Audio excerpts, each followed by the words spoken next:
of the abyss, heed my words. The hour grows late, and the shadows stretch long across the land. The world we once knew, where battles were fought with steel and flame, has withered into something more insidious. Now, the wars are waged not upon blood-stained fields, but in the silent halls of power where gilded hands weave unseen chains.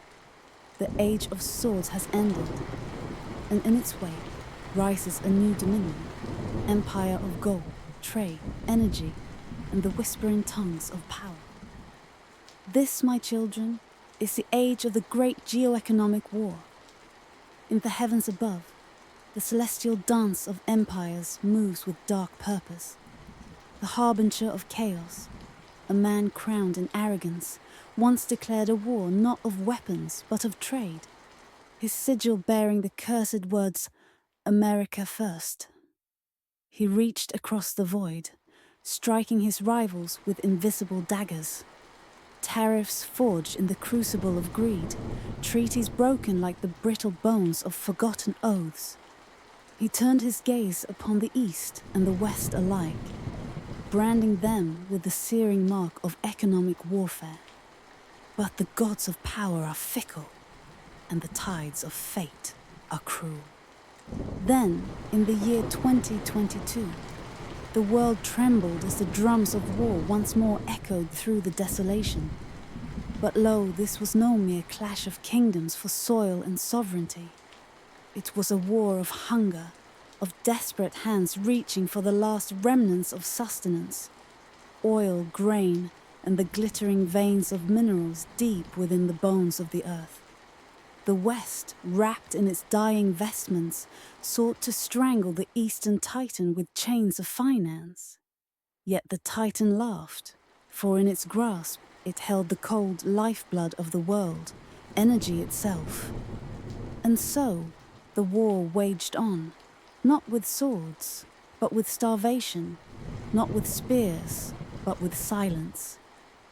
But among these kings and titans, there walks another figure, a spectre in gilded robes, a jester who wields unpredictability as his dagger. He is called the Madman, and his reign is one of shadow and subterfuge. Like the dark lords of old, he whispers in tongues that twist the minds of lesser men. His doctrine is one of chaos, his weapon, uncertainty. Some say he is but a pawn in the great war of nations, a puppet dancing on strings woven by hands unseen. Others whisper that he is not the fool, but the master of the game, playing a hand too twisted for mortal minds to unravel. But I ask you, my children, what fruit bears from the tree of madness?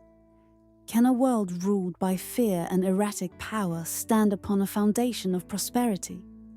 The answer is written in the bones of history. Once, a great empire, resplendent in its golden robes, sought to break its enemies through deception and fear. It wielded power like a scythe, striking at shadows, hoping the darkness would recoil.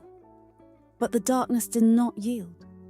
It learned, it adapted, and in the end, the empire collapsed, its might reduced to whispers in the wind. The lesson is clear. The strong who wield fear may rule for a time, but only those who wield wisdom may endure. And so, the East watches.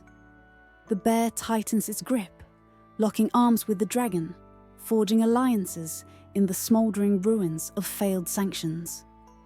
The world shifts, the great wheel of power turns, and those who sought dominion find themselves ensnared in their own web of deceit.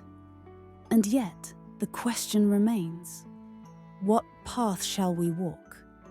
Shall we too be swallowed by the hunger of empires, consumed in their endless struggle for dominion? Or shall we forge a new path, not of war, nor of conquest, but of unity? Remember, my children, power is an illusion, and true strength lies not in wealth nor armies, but in faith, in unity, in the sacred bonds that bind us as one. The old world fades, and the new one rises from its ashes.